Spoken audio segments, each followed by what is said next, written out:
Olá a todos, esse é o nosso segundo episódio do Mindfulness no Café, que é um bate-papo que eu tenho tido com especialistas de diferentes áreas.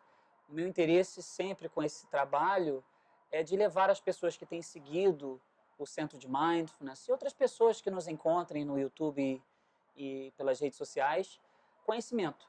Conhecimento sobre diferentes áreas em que o Mindfulness tem sido aplicado e pode ser útil. E hoje eu tenho aqui a presença da doutora Analice Gigliotti, que aceitou meu convite, muito gentilmente. Obrigada, Analice. Um prazer imenso. Aceitar seu convite já é uma redundância. A gente não aceita, a gente vem porque é um prazer. Obrigado, você é uma fofa. Muito obrigado mesmo. Obrigada a você. E a gente vai discutir vários aspectos sobre prevenção de recaída, tratamentos para pessoas que sofrem com uso de substância e outras dependências. A Analice tem um trabalho no Brasil muito voltado para isso nos últimos anos, né? Praticamente a sua carreira inteira foi voltada para esse interesse. Praticamente. Né? Ela é diretora e fundadora da Cliff, que é uma clínica de recuperação muito conceituada no Brasil. Também ela vai falar um pouquinho sobre esse trabalho. Uhum. Enfim, vamos discutir vários aspectos, mas inicialmente eu gostaria que nós pudéssemos iniciar esse nosso encontro de hoje com um pouquinho de atenção plena, um pouco de contato com o presente momento. Podemos, Annelise? Com certeza, com prazer. Muito bem. Então vamos sentar e eu convido vocês também em casa para fazer o mesmo. Encontre uma postura que funcione para ti, mas que nos leve para esse lugar que eu chamo de um lugar de dignidade. É um momento onde a gente ajusta a coluna vertebral e ela não está nem caída, nem rígida. Você pode trazer as suas mãozinhas sobre a coxa, como eu estou agora, pés no chão.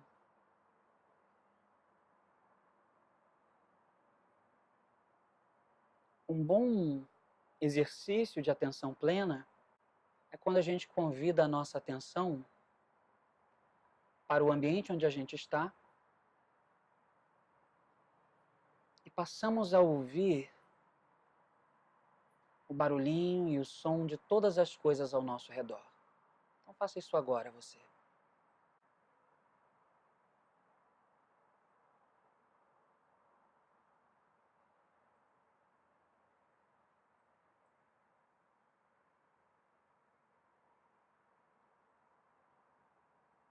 É um ouvir atento.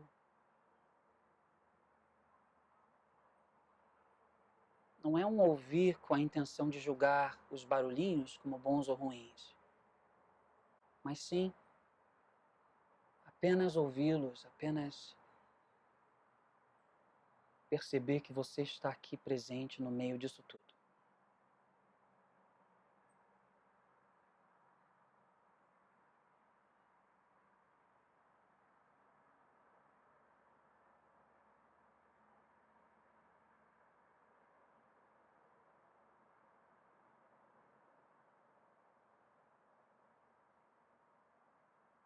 E vai notando, à medida do possível, o melhor que você possa,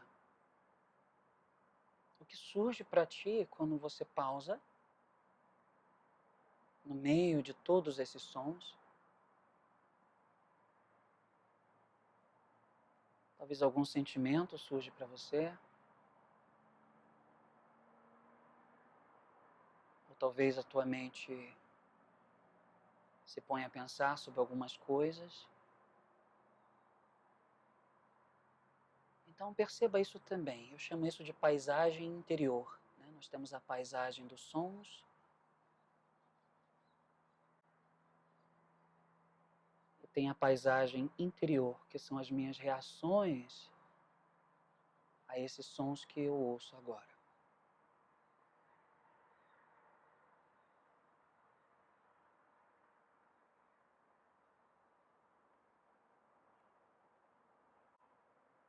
E o meu convite é que você vai gentilmente, simplesmente permanecendo atento, acordada, no meio disso tudo.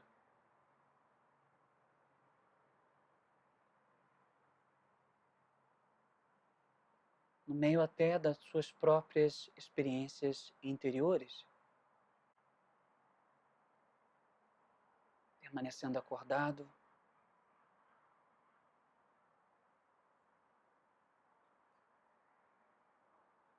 suavemente repousando no meio disso tudo, o melhor que você possa.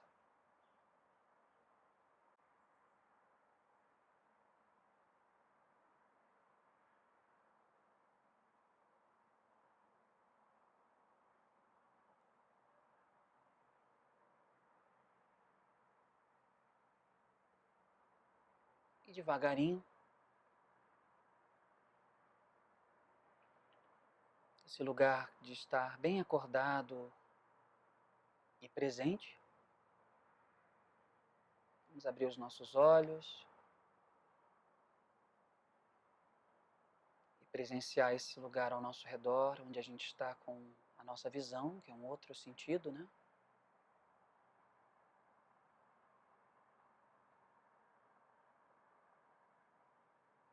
Continuando esse trabalho de, sem pressa também, prestar atenção à tua paisagem interior, esse novo experimento de estar com os olhos abertos, né?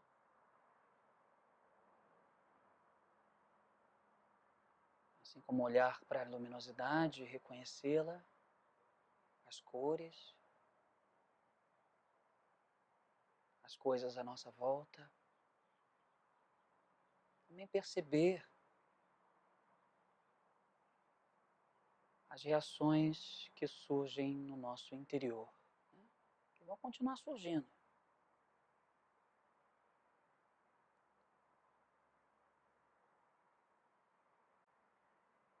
Essa interação através dos sentidos com o mundo, né, com nós mesmos, sempre está evocando alguma experiência interior. E o que o Mindfulness nos ajuda, né? Ele nos ajuda, primeiro, a aumentar essa percepção de ver isso. Segundo, nos ensina que nós podemos escolher responder ao que está surgindo dentro ou fora da gente, uma atitude de paciência e suavidade. Isso é um treino, né? Coisa que surge muito facilmente às vezes, né? Mas é um treino. Muito bem? Annalise, novamente, obrigado. Nós estamos aqui na sua casa. Obrigado por você ter, né, nos convidado aqui. Vou te dizer, como é bom praticar mindfulness, como é bom praticar mindfulness contigo, viu? Se eu pudesse botar um balãozinho assim, mindfulness, como é bom, assim, uma coisinha. Verdade. Saudade. Saudade também tua. Saudade. Saudade. Saudade dessa prática frequente também. Faz bem pra gente, né? Essa coisa Muito, nossa, como é bom. Como é bom. de cria essa Pausa, possibilidade, né? essa pausa. Essa pausa. Essa pausa, esse olhar, essa consciência. Assim. E conforme a gente vai falar um pouquinho hoje, né, o Mindfulness aplicado, ou as intervenções baseadas em Mindfulness aplicado, ou trabalho, ou tratamento de pessoas que sofrem com impulsividade. Uhum. É muito bom, Né? muito importante. Esse olhar, essa pausa permite essa redução Da da impulsividade, impulsividade. claro. Sem dúvida. Que é o X do problema, né? Que é o problema. Isso aí. Mas é bom para todo mundo, né? Não é só para o pessoal, para os adictos em geral, né? É bom para todo mundo. Isso. Muito bom. É. Eu digo que nós, seres humanos, somos seres impulsivos. Eu acho que Que a dormimos, modernidade faz muito isso, né? Eu acho que a pós-modernidade, a hipermodernidade, ela tem uma, uma aceleração de tal forma que ela puxa para a impulsividade, ela atrai a impulsividade, né? A todo momento puxa para o consumismo, ela acelera o pensamento, essa era digital, a gente está hiperconectado, né? Isso, de alguma maneira, essa cobrança pela produtividade exagerada, a gente acaba ficando muito impulsivo. Isso, Verdade. de alguma maneira, isso facilita a impulsividade, a compulsividade e a adicção, né? Então, a gente está num momento em que a gente tem que pausar e pensar mesmo. Eu acho que o mindfulness está vindo, não é à toa, ele é necessário nesse momento, né? Essas técnicas orientais, elas acabam chegando porque a gente está excessivamente ocidental. Assim, eu acho que a gente tem que se orientalizar porque o Ocidente está adoecendo de tão ocidentalizado que ele está, entendeu? Ele está implodindo. Então, o Oriente está vindo para tratar um pouco o Ocidente, sabe? Adoecendo do quanto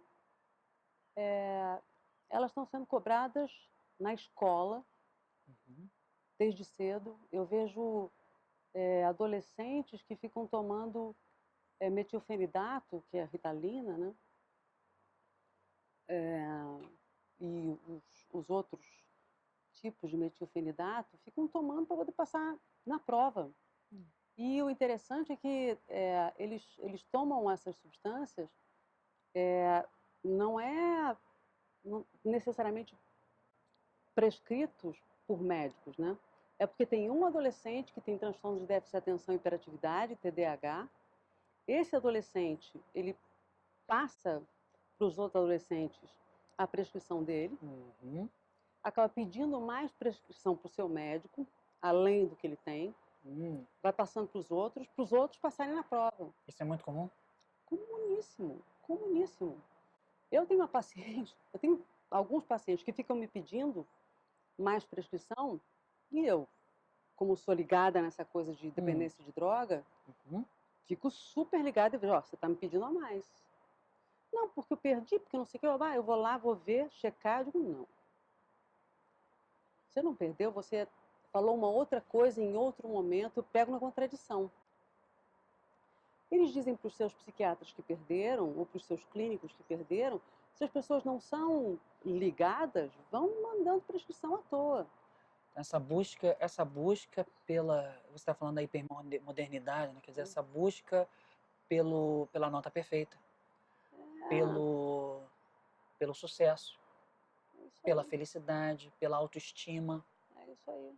Né? Eu tenho que estar bem, eu tenho que estar confiante de mim, e tudo isso é um pouquinho também engrenagem. Então, tecnologias como o Mindfulness, por exemplo, que ensina a gente a tudo aqui, o que eu preciso está tudo aqui. Daqui a pouco eu vou falar um pouco daquela frase, né, do John Kabat-Zinn, que a gente estava falando um pouco antes. Está tudo aqui. Aprende a apreciar um pouco o que está aqui. Pelo amor de Deus. Falando um pouquinho sobre prevenção de recaída, tratamentos para pessoas como esses pacientes que você acabou de compartilhar as histórias deles aqui, e outros que sofrem pelo uso de drogas, de álcool, de tabaco, tem sido um grande campo de pesquisa para ti. Nós sabemos que os tratamentos usuais, padrões que a gente tem no momento, que são os grupos de apoio, o programa de 12 passos, a terapia cognitivo-comportamental, apesar de termos esses benefícios a curto prazo com essas estratégias, né, há um índice muito grande de recaída. Segundo pesquisas, de 50% a 70% de pessoas que passam por esses tratamentos, de alguma maneira vão recair após esse tratamento padrão. Qual é a sua visão disso? O que a gente tem que estar atento? E o que poderia, por exemplo, ser um fator de vulnerabilidade para essa população, que esses tratamentos não são assim tão a longo prazo úteis? Eu vou te dizer, eu não costumo dizer que assim, 50% a 70% dos pacientes recaem. eu consigo dizer, eu costumo dizer, aquela coisa, o copo está meio cheio ou meio vazio, né? Eu costumo dizer que a gente tem um índice de sucesso de 30% a 40%. Bom. A gente dizer que 70% dos pacientes recaem é muito ruim. E o que acontece, né? Assim, quando você fala 70% de recaída ou 30% de sucesso, 30%, 40% de sucesso, você fala de sucesso a longo prazo. O Mark Twain tinha uma frase sobre tabagismo, né? Ele dizia assim: parar de fumar é muito fácil. Eu mesmo consegui parar de... Não, não é? Parar de fumar é muito fácil. Eu mesmo consegui mais de 100 vezes. E é isso, assim. O problema não é você conseguir parar de usar drogas. O problema é você conseguir se manter sem usar drogas. Esse é o X do problema. Existem estratégias que fazem com que você consiga, a longo prazo, e aí você tem a taxa de abstinência, né? Você conseguir ficar 6 meses sem usar drogas, até 1 ano sem usar drogas, e é esse o marco das pesquisas, das taxas de abstinência, que fazem com que você consiga usar mais. O programa mais eficaz que existe para parar de fumar, por exemplo, é um programa com imersão, com internação para parar de fumar. Com 7 dias de internação, como tem na Mayo Clinic, na Clínica Mayo. Esse programa, com 7 dias de internação, é uma coisa que não existe aqui no Brasil, por exemplo, só existe lá na Clínica Mayo, não existe em lugar nenhum do mundo, ou não sei se existe em outros lugares no mundo, eu acho que deve existir, mas aqui no Brasil seguramente não. A gente vai fazer um spa, como você tem no Maria Bonita, o teu spa do Mindfulness, a gente vai fazer no Rituale, eu não sei se você conhece esse spa. Não conheço, não conheço. A gente vai fazer agora. Esse programa é o programa mais eficaz, tem 50% de abstinência. Isso é uma taxa boa, maravilhosa. O grande problema das pessoas que têm dependência de drogas é que elas têm, cognitivamente, elas têm 2 processos de impulsividade. Um é o aumento de recompensa e o outro é o que eles chamam agora de delayed discount. O que é mais importante para você? Receber R$100 daqui a 5 meses ou R$100 agora? São esses testes de testagem neuropsicológica. Sim. Ou receber R$90 daqui a 5 meses ou R$100 agora? R$80 daqui a 5 meses ou R$100 agora? Se você faz esses testes com adictos, eles fazem um desconto do futuro muito maior do que não adictos. Então, assim, interessante. Se você pergunta se para você vale mais a pena receber R$90 daqui a, digamos, R$300 daqui a 5 meses ou R$100 agora, eles vão dizer R$100 agora. Eles não esperam. Eles fazem o desconto. Esse é o desconto do futuro, o delay Exatamente, discount. é o delay discount. Eles não investem no futuro. Esse delay discount e o aumento da recompensa, eles acham que aquela substância, aquela coisa vai ter uma recompensa maior do que ela realmente tem. Mas a promessa que isso dá, né?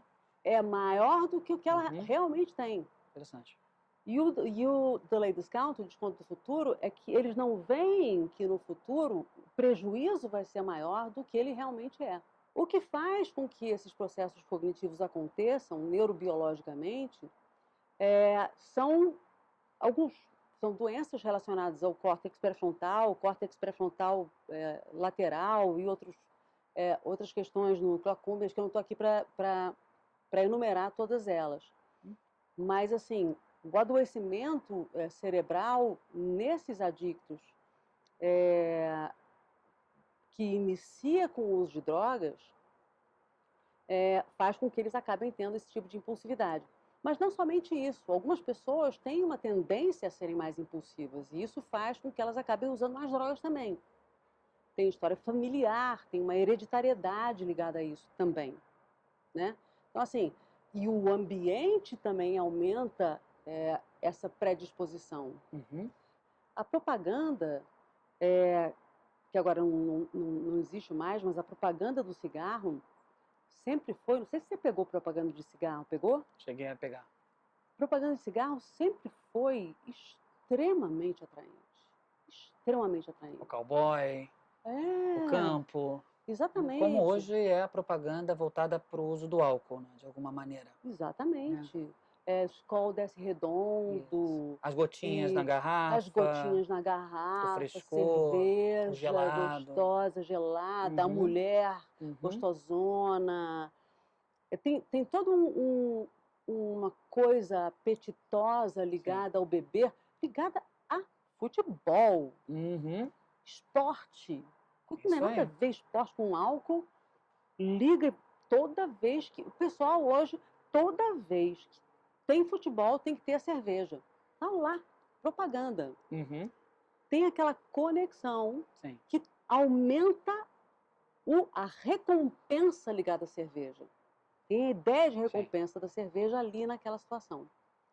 Então, assim, tem várias situações que fica esse condicionamento de aumento de recompensa. E vários outros. Assim, Uma pessoa que tem predisposição a esse tipo de processo cognitivo e você faz uma campanha publicitária voltada para esse processo, é como se você tivesse feito um sapato para aquele pé. Exatamente, é isso. Exatamente. Então, o ambiente, ele pressiona para o aumento de recompensa. Aí a pessoa que tem aquela predisposição para o transtorno adictivo, isso em milhares de transtornos adictivos, você pode imaginar compras. Compras, sim, qualquer coisa. Sim. Você entra num lugar, tem aquela música, taf, taf, taf. Exatamente. Isso hoje as lojas aumenta a chance de você comprar impulsivamente. Você entra numa loja, te oferecem bebida. Tem loja, hoje em dia, que oferece bebida, né? Você sabe disso. Tem algumas lojas, hoje, no Shopping Leblon, que oferecem bebida. Para quê? Para aumentar a impulsividade e você comprar mais. Entendeu? Então, assim, tudo é estratégia para aumento de impulsividade. E isso tem a ver com política. Se você fizer políticas públicas no sentido de diminuir esse aumento de recompensa, que é o que já se faz em relação ao tabagismo, você diminui doença crônica. Então, assim, tudo está interrelacionado. Com certeza. Então, com certeza. Eu acho que fiz milhares de digressões aqui, Não, acho interessante. mas são esses processos cognitivos que levam o aumento de recompensa e o delay discount, a diminuição do desconto do futuro. Desculpa, eu voltei aqui. Não, eu acho que é interessante, você estava falando sobre isso, eu estou pensando aqui no programa, uma intervenção baseada em mindfulness, bastante conhecida no mundo inteiro, é o Mindfulness Based Relapse Prevention, que foi desenvolvido pela Sarah Bowen, o Marlett, que já tem um histórico de intervenções voltadas para o trabalho de pessoas com uso de substâncias e comportamentos aditivos. E dentro desse programa de mindfulness, o MBRP, como é conhecido, existem exercícios específicos que voltam a atenção do participante para um comportamento impulsivo. Faça um pouquinho de uma visualização, volta para um momento na sua semana ou 2 semanas atrás, onde você se percebeu tendo um comportamento que você não gostaria de estar tendo na tua vida. E aí um pouco da instrução do instrutor, né, realizando esses exercícios, é voltada para, olha para o que esse comportamento está prometendo para você. Você falou da promessa, né? Aquilo promete muito mais do que aquilo é. Né? A questão da recompensa. Claro. E aí, quando você estava falando sobre isso, eu lembrei desse exercício. Quer dizer, que é para facilitar nesses participantes a ideia de olhar, de pausar, para ver a promessa que esse objeto, que esse... Né? Exatamente. Será que ele é o que promete? Exatamente. Isso, né? Exatamente. A gente ensina os pacientes a ter esse questionamento, o que possibilita um aumento de escolha, né? É isso aí. É isso. Aumento de escolha. Na verdade, assim, essas técnicas cognitivo-comportamentais, assim como o MBRP, elas lidam com isso o tempo todo, né? Assim, e também lidam quando você lida com fissura também, que é o outro lado, né? Assim, é o dark side, né? A fissura é o dark side, né? É o lado obscuro, que não tem a ver com... Tem a ver com essa coisa da recompensa, do aumento da recompensa e o desconto do futuro. Tem a ver com isso também. Mas tem um desconforto muito grande, né? A fissura é um desconforto extremamente grande. Sim. Todas essas técnicas cognitivo-comportamentais são baseadas Nesse nisso, processo. né? Não, interessante. Nesse processo que é o resumo do que é a adicção, né? Eu vou compartilhar contigo uma frase do Jon Kabat-Zinn. Talvez seja interessante a gente voltar para ela por alguns instantes. E ele diz o seguinte, o Jon: todo sofrimento, estresse e vícios advém da falta da realização de que você já é tudo que você está procurando. O que te passa assim essa frase, Annalise? Você estava falando sobre isso, né? Sobre a gente ter um pouco mais de compaixão em relação a nós mesmos, né? De nós termos mais, sermos mais compassivos, né? Que nós saibamos que nós temos aqui dentro toda a matéria-prima que a gente precisa, né? Exato. Você sabe que lá na clínica a gente tem basicamente 2 grupos de mindfulness, lá na Espaço Cliff, né? A gente faz várias técnicas, essas técnicas todas que você falou. Sim. A gente usa prevenção da recaída do Marlatt Gordon mesmo, toda tradicional. A gente tem algumas coisas de manejo da raiva, da dialética comportamental. Para paciente que tem transtorno borderline, a gente usa bastante isso, enfim. Mas a gente tem grupos só de mindfulness. A gente tem um grupo de mindfulness que é para a população geral, que é na terça-feira, e um grupo de mindfulness só para MBRP. E é interessante que, num momento um pouco mais adiantado, a psicóloga pede para eles fazerem votos de compaixão para uma pessoa, um amigo próximo,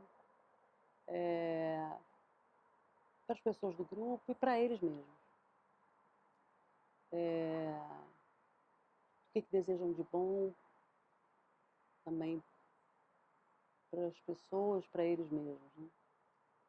E o curioso é que no grupo da população geral, eles fazem isso tranquilamente, né?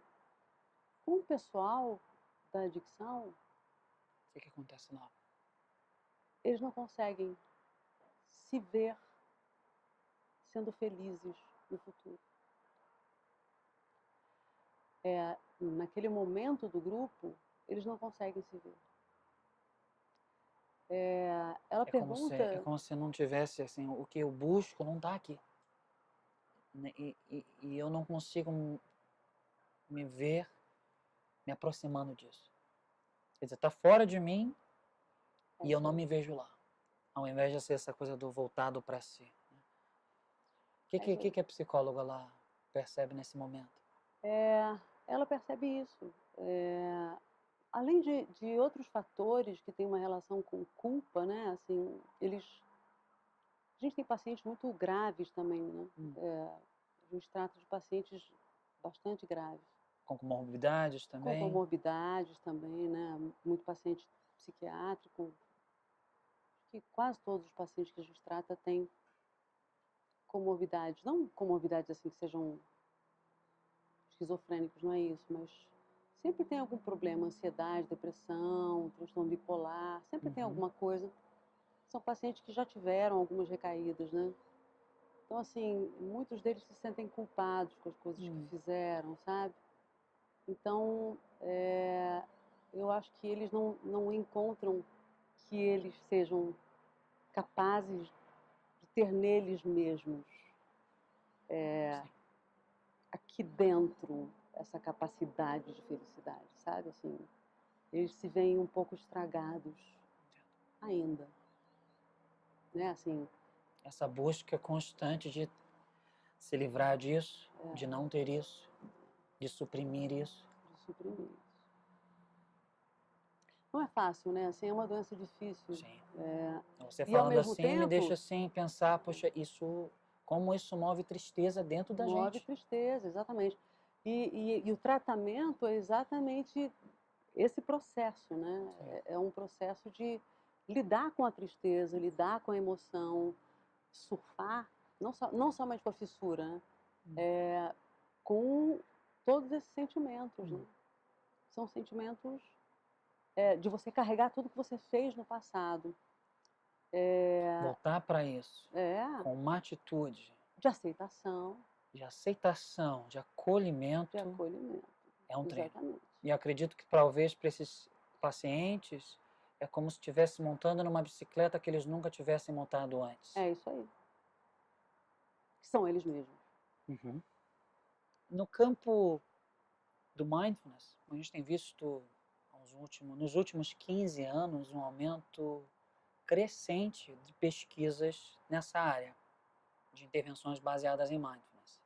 Nós temos vários tipos de intervenções. Nós temos o mais popular, talvez, o MBSR, que em inglês é Mindfulness Based Stress Reduction, o trabalho do Jon Kabat-Zinn, que vem lá da década de 70, né, que se popularizou, trabalho voltado para pessoas com doenças crônicas, em especial naquela época, doenças terminais como câncer, inflamações cutâneas como a psoríase, enfim.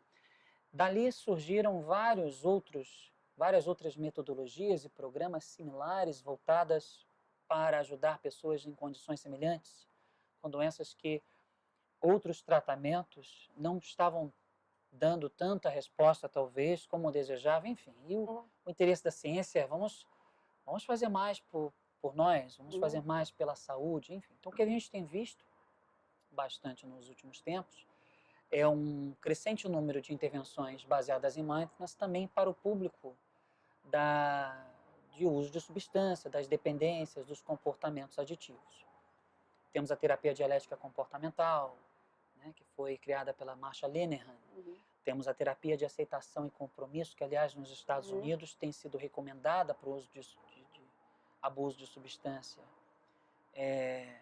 Temos o MBRP, do Malat, que já vem com todo esse trabalho voltado para a prevenção de recaída muito anteriormente, a essa inserção do mindfulness como um processo dentro desse trabalho de prevenção de recaída.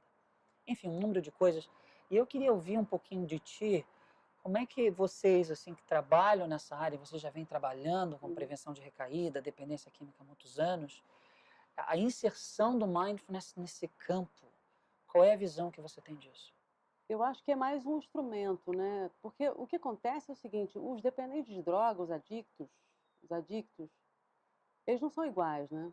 E quanto mais ferramentas a gente tem para lidar com eles, melhor. Nem todo dependente de droga, nem todo adicto, ele se dá bem com AA e NA. Nem todo adicto vai se dar bem com mindfulness. Nem todo adicto se dá bem com TCC. Nem todo adicto vai se dar bem com tratamento individual. Nem todo adicto vai se dar bem com tratamento em grupo. Assim, a gente precisa ter uma gama de tratamentos, um menu de opções. Aí vem entrevista motivacional do Miller, né? A gente precisa oferecer um menu de opções para ele, para que a gente possa fazer um match.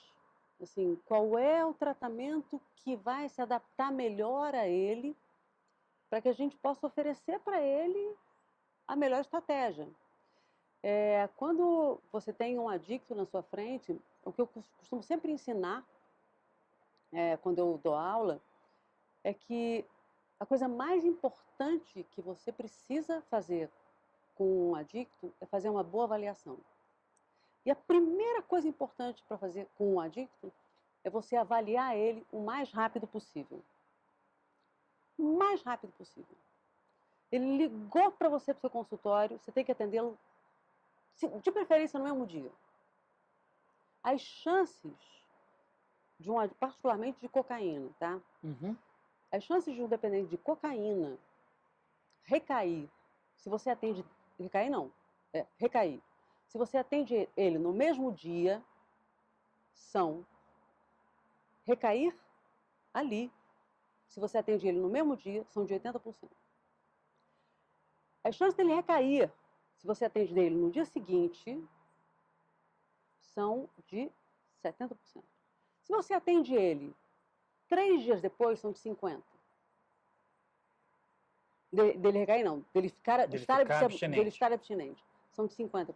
Ou seja, quanto mais imediato o atendimento... Em 7 dias, se você não atendê-lo, as chances são de 30%. Depois disso, de 10%. Ou seja, vai diminuindo. Dele não recair, vai diminuindo. Ou seja, procurou, avalia. Procurou, avalia. É assim. Então, assim, as chances de você ajudar aquela pessoa... Tem a ver com esse processo de recompensa de novo, né? Se a gente for ver o mesmo processo cognitivo. Total. Só que voltado para a questão da... Mais do que isso, assim, é uma janela de oportunidade. Claro, eu quero com ajuda. certeza. Eu quero ajuda na hora. Agora. Porque se for daqui a 7 dias, essa pessoa não vai parar. Esse é um dado extremamente importante para quem trabalha com prevenção de recaída ou dependência química no Brasil. Total. Muito importante não, isso. Até porque as filas de espera são imensas, né? Então, assim, você quer ajudar? Quer sucesso no teu tratamento daquele paciente? Atende. Pronto. Acabou. Atendeu. Não deu certo, tá ótimo. Mas você atendeu. Porque se você não atender, não vai ter dado certo para aquela pessoa ali que te ligou. Aquela pessoa ali não vai dar certo para ela. Só que você não vai saber. Aí você não é responsável por ela. Tem 2 aspectos muito importantes no trabalho das intervenções baseadas em mindfulness voltada para o paciente com adicção, em todos os sentidos, jogo, tabaco, álcool, que é o manejo da fissura, a questão da identificação, de quando eu estou com uma vontade de fazer aquele comportamento, o ver o jogo, o jogar, o comprar compulsivo, ou beber, enfim, e o manejar disso, identificar e manejar. Isso que a gente ensina aos pacientes dentro dos programas de mindfulness, como um todo, voltado para a prevenção de recaída. E um segundo elemento é ajudar o paciente a desenvolver habilidades para reconhecer alterações emocionais diante de situações desafiadoras, como as situações desafiadoras evocam na gente, emoções difíceis, e ajudar essas pessoas a responderem melhor a essas mudanças emocionais.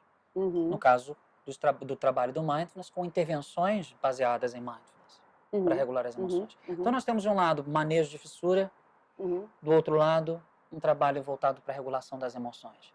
Em termos da psicoterapia, de como a gente deva estar trabalhando com esses pacientes, com essa população. É esse o caminho? Eu acho que esse é um caminho. Eu acho que esse é seguramente um caminho, não tenho sombra de dúvida. Eu acho que o mindfulness teve uma revisão sistemática, você deve ter lido. Foi uma revisão que foi publicada no Journal of Substance Abuse Treatment. Foi agora no final de 2016. Conte um pouco. Que falou da eficácia do Mindfulness-Based Relapse Prevention.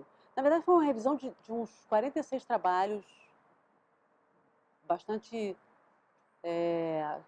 PubMed, etc., que foram tidos como bastante consistentes de mindfulness em substance abuse, nós aqui falando em inglês, é uma coisa horrorosa, em abuso de substâncias.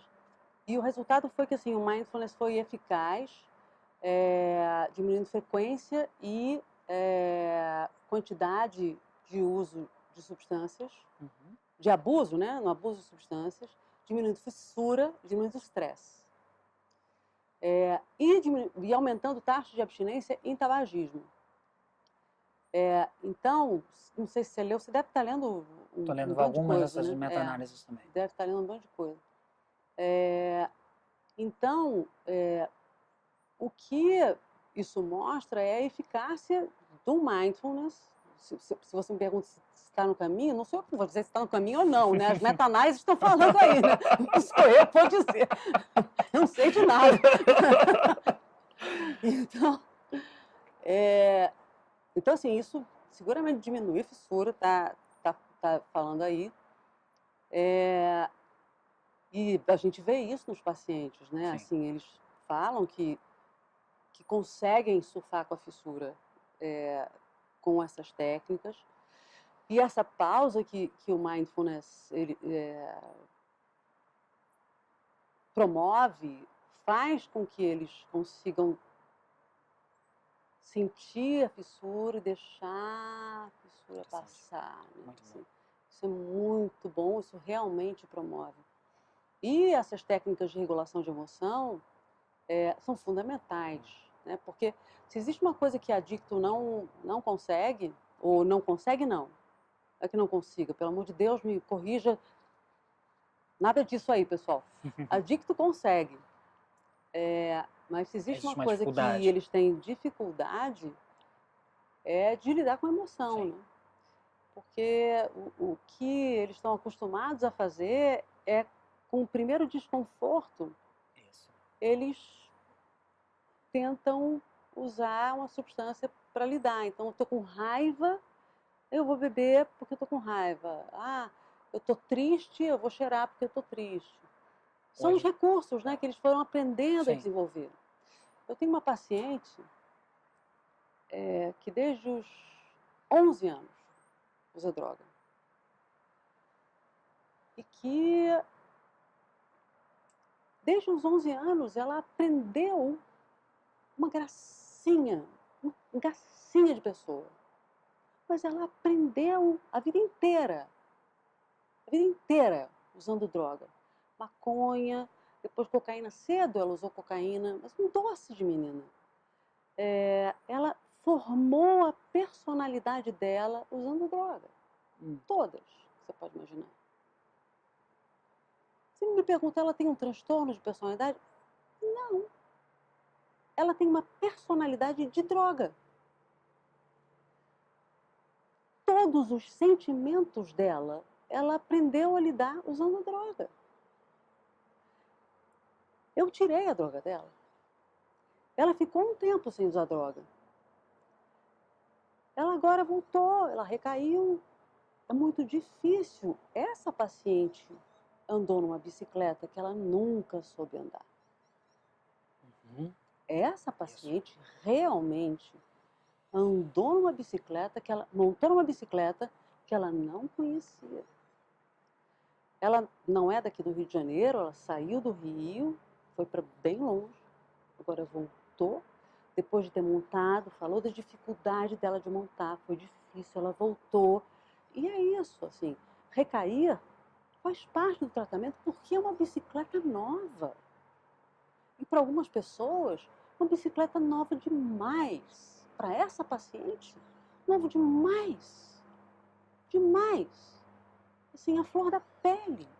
Uma pessoa que nunca soube lidar com tristeza na vida. Imagina cognitivamente como é isso. Então, precisa, às vezes, de vários episódios de tratamento para você aprender para sempre. Que é como essa coisa de montar numa bicicleta nova, ou uma bicicleta como se você nunca tivesse andado numa bicicleta e cair, vai cair algumas vezes. Vai cair algumas vezes. Desde que vocês inseriram o trabalho do Mindfulness, quanto tempo que tem? Vocês estão inserindo o trabalho do Mindfulness na Cliff? A gente tem alguns meses, não tem muito tempo não. É recente? É recente. Como é que tem sido isso? Como é que tem sido a receptividade dos pacientes na visão de vocês clínicos? Muito boa. Os pacientes estão gostando muito. Alguns pacientes mais que outros, mas a gente não tem uma coisa assim. A gente faz Mindfulness na internação também. Tem Mindfulness na internação e Mindfulness no ambulatório intensivo. A gente tem um ambulatório que não é intensivo, tem tudo. A gente tem Mindfulness. O nosso grupo de Mindfulness, ele é avulso, né? Assim, então, assim, o pessoal do ambulatório intensivo, a gente tem ambulatório intensivo 2 vezes por semana, que eles passam o dia inteiro lá com a gente. E esse pessoal do ambulatório intensivo pode frequentar o grupo de Mindfulness, que é avulso. Então, assim, tem o pessoal do intensivão que vai no Mindfulness, tem o pessoal de fora que vai no Mindfulness e tem o Mindfulness da internação. Sim. Para o pessoal ambulatorial, o Mindfulness é super legal. Para o pessoal da internação, que tem que frequentar o Mindfulness, eles não têm um aproveitamento tão grande. Eu vou te dizer por quê. Por favor, acho interessante. Eu vi seu olhar inquisidor. Para o pessoal da internação, algumas das pessoas que estão na internação são internadas involuntariamente. E isso é um fator de resistência. Então, assim, para essas pessoas, o Mindfulness não é tão válido enquanto elas ainda estão com essa cognição também. Assim, eu não estou aqui por desejo meu, como é que eu vou estar ali entregue? Entendeu? Então, assim, não é tão... eles não se entregam tanto. Para aquelas pessoas que estão na internação entregues, que já se transformaram de involuntárias em voluntárias, já foram... a gente já conseguiu mudar essa visão de que ok, eu me rendi, eu estou aqui, embora meus pais tenham me trazido, porque eu estava quebrando tudo em casa, porque eu estava cheirando cocaína, e minha mãe me trouxe para aqui porque eu estava tendo um bando de acidente de carro, porque eu estava bêbado, ou minha mulher me trouxe aqui porque eu estava quase morrendo. Tudo menos eu estou aqui porque eu quero estar aqui. Não, tudo menos eu estou aqui porque eu estava acabando com a minha vida, né? Isso, muito bem. Quando eles passam a chegar a essa conclusão e se transformam em voluntários, ok, eu estou aqui, aí eles começam a se beneficiar. Mas essa experiência com a internação, a gente ainda não teve uma experiência sólida de benefício, porque tem muita mistura lá dentro, sabe? Sim. Para o pessoal do tratamento ambulatorial, é mais legal. Assim, a gente está tendo pacientes muito, se beneficiando muito, levando isso para a vida. Sim. Continuando. Uma coisa que a gente faz de diferente do que vocês fazem é que a gente tem grupo aberto. Sim. Que é diferente do que você faz. Sim. O que é uma experiência desafiadora, assim, que é diferente mesmo. Inclusive, agora você falando do grupo aberto, eu quero ouvir a sua experiência, mas no Instituto de Psiquiatria, eu faço parte lá do grupo de pesquisa, do PROJAD, e essa semana que passou agora, o grupo, apesar de eu não estar facilitando os grupos, eu faço parte lá do grupo de pesquisa, eles se propuseram a fazer grupos abertos de mindfulness para os usuários do serviço do PROJAD dentro do IPUB. E é interessante ouvir a tua experiência, como é que tem sido essa coisa do... É diferente desafio, realmente do centro de mindfulness que trabalha com grupo fechado, né? É um desafio a gente fazer grupo aberto, porque... mas isso se aplica um pouco mais à cultura brasileira primeiro, né? Do que a cultura americana. Que a cultura americana é assim um pouco mais quadradona, né? Assim, são 4 sessões, são 8 sessões, é tudo mais assim estruturado. E a adicção é um processo crônico. E para um processo crônico, a gente tem necessariamente, eu acho que é importante você oferecer um apoio mais extensivo, sabe? Assim, os pacientes têm que poder continuar frequentando, não é necessariamente frequentar, mas continuar frequentando. Você deve sentir isso com alguns alunos seus, com algumas pessoas que frequentam a você e dizem, poxa, eu não estou fazendo a prática, e voltam. E, assim, eu acho que é importante você, particularmente para esses pacientes, que eles têm um risco de recaída muito grande. Sim. E é um risco de recaída que, assim, ele não termina com 8 semanas. Não. Entendeu? Verdade. Com 8 semanas é pouco. A gente, por exemplo, está tendo o dia que a gente chama de dia de prática. Então, a cada 2 meses, pós-término do grupo de 8 semanas, as pessoas fazem o que a gente chama de dia de prática, que é justamente para responder a essa necessidade da continuidade, do reencontro com aquilo que eu aprendi, e que nessa população me parece que é vital. Vital. Vital. A continuidade. E por isso, então, a questão também do grupo aberto, né, para É isso permitir aí. isso. Agora você falando do grupo aberto, e a gente, obviamente, vai aprendendo Aham, com essas uhum, suas observações, talvez até como uma forma também de trabalhar a escolha. Escolha Isso aí. é importante, Uhum, escolher é importante. Quer dizer, escolher o que eu faço com o meu sentimento, dentro do próprio uhum, processo intrapessoal da pessoa, né? uhum, Com, com transtornos aditivos, essa coisa do escolher. Escolher uhum. melhor o que eu faço de momento a momento, com o que surge em mim. Essa especialidade, adicção, é, na psiquiatria é uma especialidade dura mesmo, porque não é muita gente que escolhe. Porque é frustrante e porque é uma especialidade que mata, né? Bastante, bastante. Transtorno bipolar não mata tanto. Outras doenças não matam tanto, mas a adicção mata. E o pior, o paciente escolhe o caminho da morte dele. Né? Ele trilha, ele vai lá, eu quero isso. E a família diz, não faz isso, ele vai lá, procura isso. Essa doença da vontade, né? Por causa desse processo. O aumento da recompensa e o desconto do futuro. Ele faz um descontão, né? As intervenções baseadas em mindfulness, ela como um todo, elas têm 3 objetivos principais, em especial, né, para o interesse ser voltado para o tratamento das adições. O primeiro é ensinar pessoas a aumentar a capacidade de responder às dificuldades com suavidade, a ter uma atitude de não julgamento quando alguma coisa difícil acontece. E se aproximar disso com essa suavidade. Então, tudo isso é ensinado. Vocês estão fazendo isso lá, claro, na Cliff também. Um outro aspecto é levar as pessoas a uma relação diferente com mente, com pensamentos, em especial pensamentos que o vulnerabilizam para o uso daquele comportamento aditivo. Pensamentos automáticos, né? Pensamentos automáticos. Ou até mesmo novos pensamentos, né? Porque uma nova experiência de se relacionar consigo mesmo vai trazer uma nova visão de si mesmo, do mundo, de como funciona, enfim. Esses são um dos objetivos também do trabalho. E um terceiro objetivo, é esse que a gente falou um pouquinho antes, que é de ensinar pacientes a desenvolverem a capacidade de, na presença de uma alteração emocional, não somente identificar isso, mas responder a isso com sabedoria, com inteligência. Então tem a ver com inteligência emocional, de alguma maneira. Mas em suma, sim, talvez o trabalho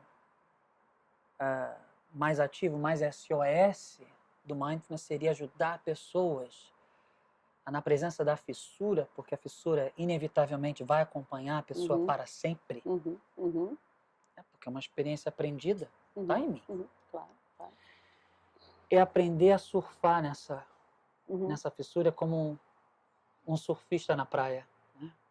Um surfista vai na praia e ele não está interessado em controlar aquela onda, mas ele está interessado em surfar aquilo, em surfar aquilo bem.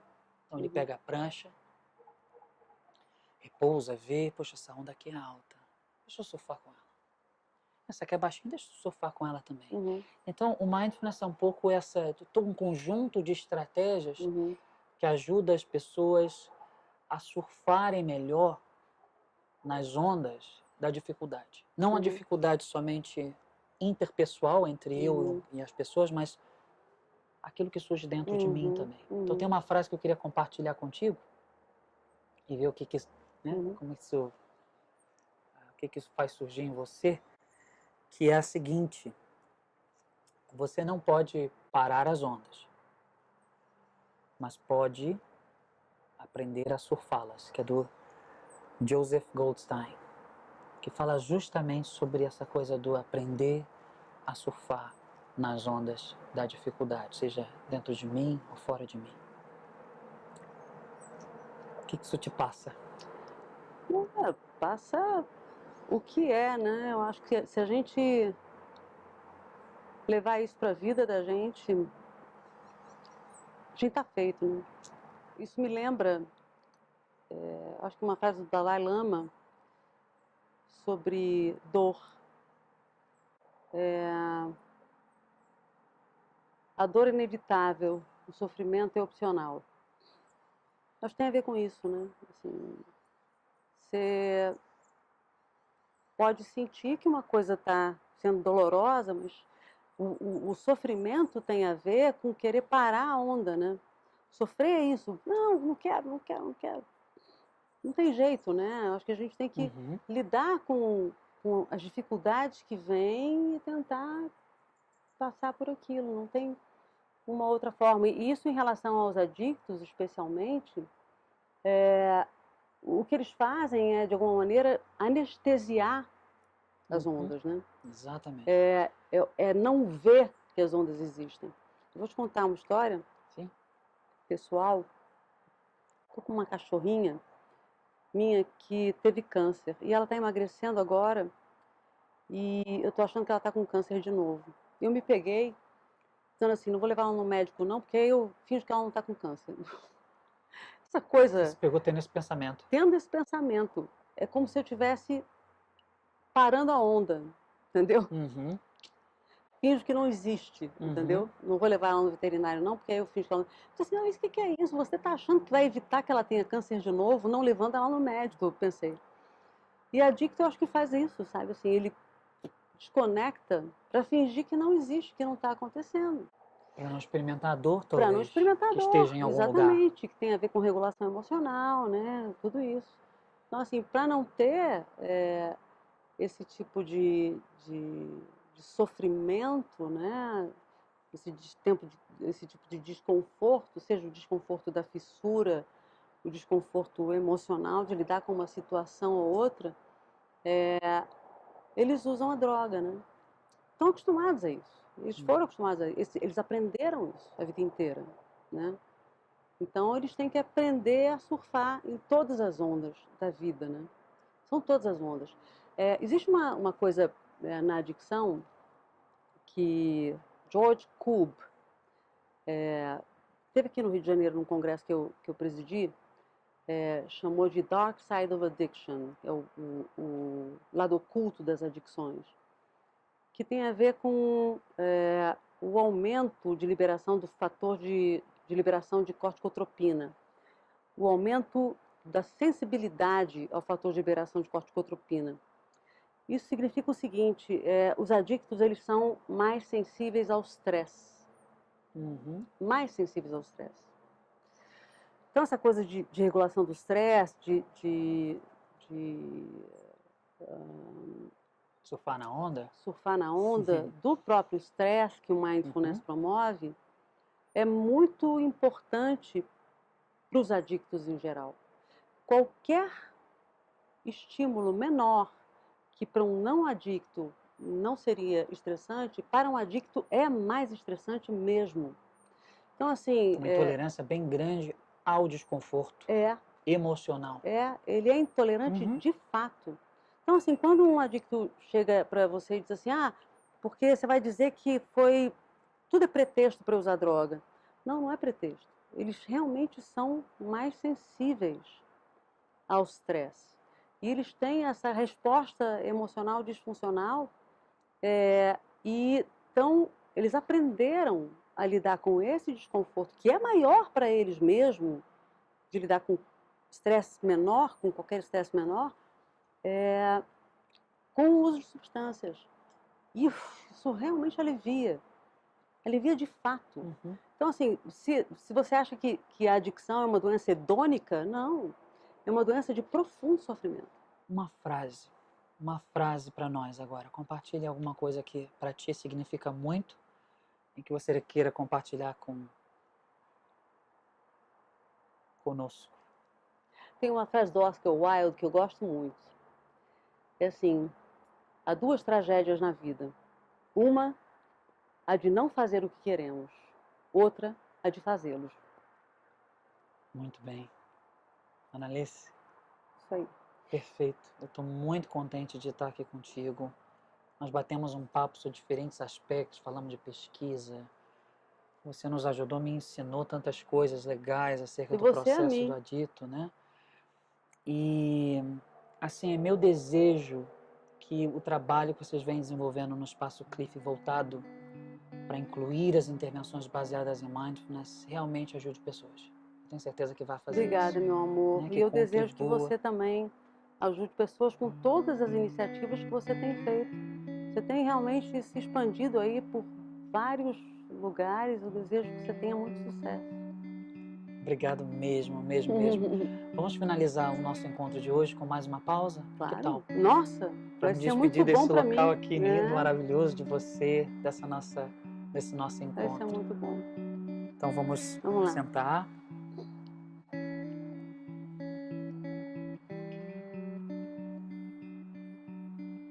Sentar. Tem um ditado zen que diz assim: quando você estiver caminhando, apenas caminhe. Quando você estiver comendo, apenas coma. E agora, estamos sentados.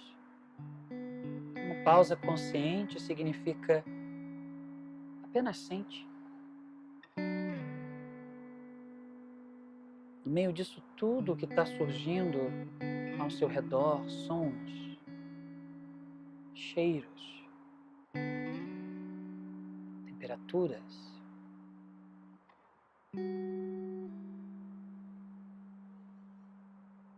E tudo isso que está surgindo dentro da gente, né, que é nosso próprio corpo, duro, macio, leve ou pesado, alegre ou triste. No meio disso tudo, apenas sente.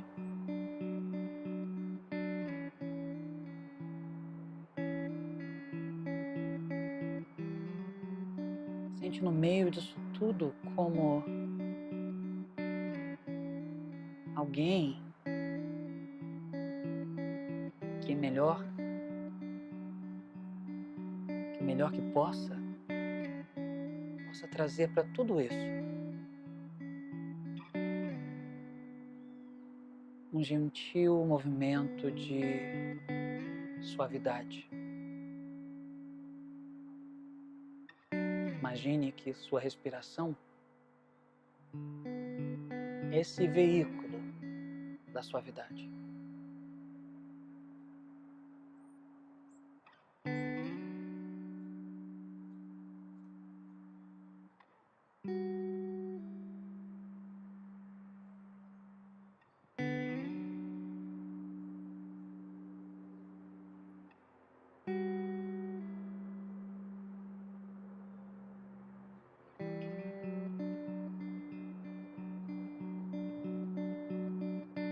Talvez em algum instante a gente note que a nossa mente dispersou.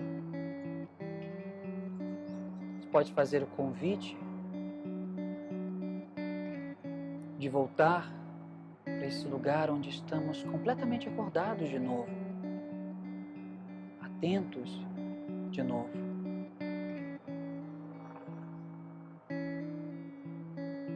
No meio disso tudo, dentro e fora, de novo, sentando apenas, com uma atitude de suavidade, o melhor que possamos.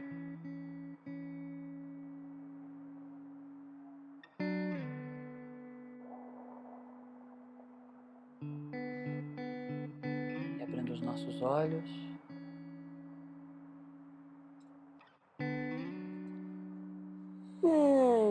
muito obrigado por esse nosso Obrigada a encontro. você.